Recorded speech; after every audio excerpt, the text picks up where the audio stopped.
Okay, so we've already got our movement drill down. We've got our good morning drill down. So now let's start learning how to actually swing the bell.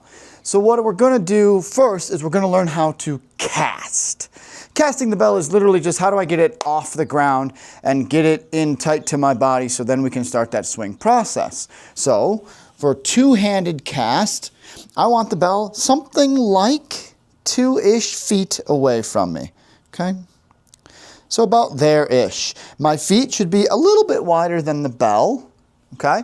If you are really short, or if you've got bigger thighs, you might have to go a smidge wider, or you might have to change the bell position, which I'll cover later in this video.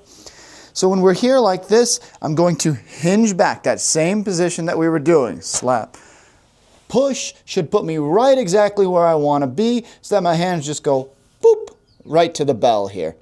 Now I'm going to pull my shoulders down. This will automatically activate my lat muscles, those big wing muscles on your back.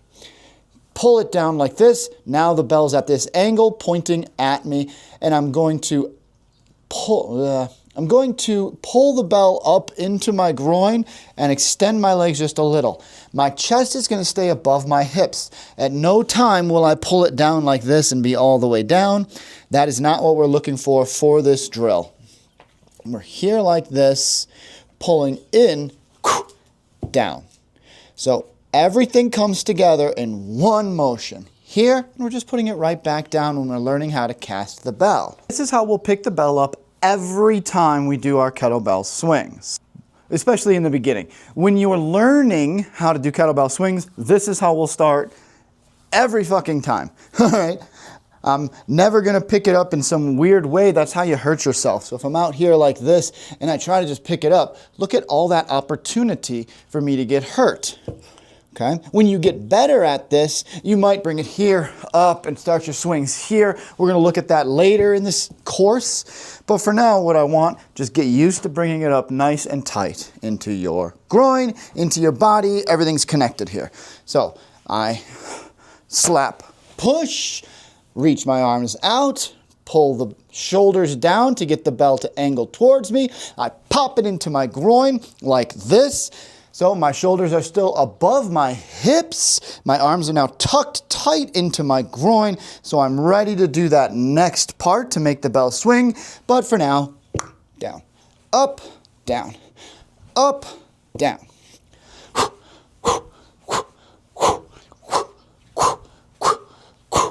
Okay? Learning how to cast the bell is pretty important. It reinforces the drills that we've already been doing, so that good morning where we get that motion, with our slap, push, pop drill. Everything is the same there. That motion is completely the same. We're just getting the kettlebell moving so that we can get closer to actually being able to do a real swing.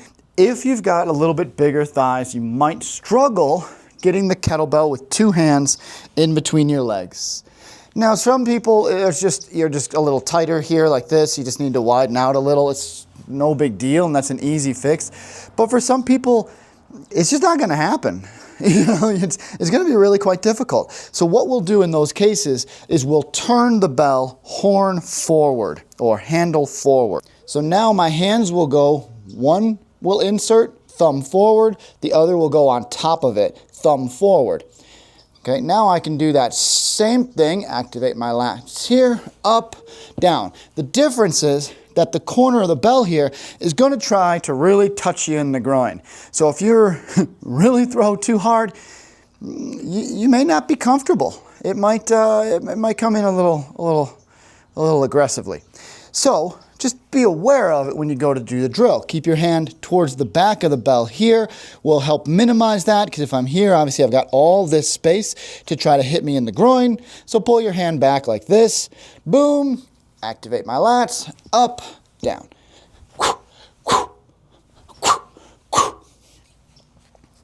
And that should fix that issue for you, just getting that handle kind of out of the way so you can fit it between your legs. And then you can bring those legs in kind of where they more should be. So if the kettlebell is this wide, I should be something like this for the average person.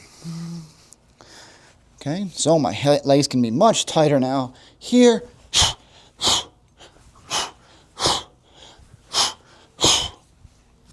It does change the motion a little bit, but not enough that we really care. So that's our kettlebell cast. Now we've got the bell up, we're ready to start swinging, which should be our next video.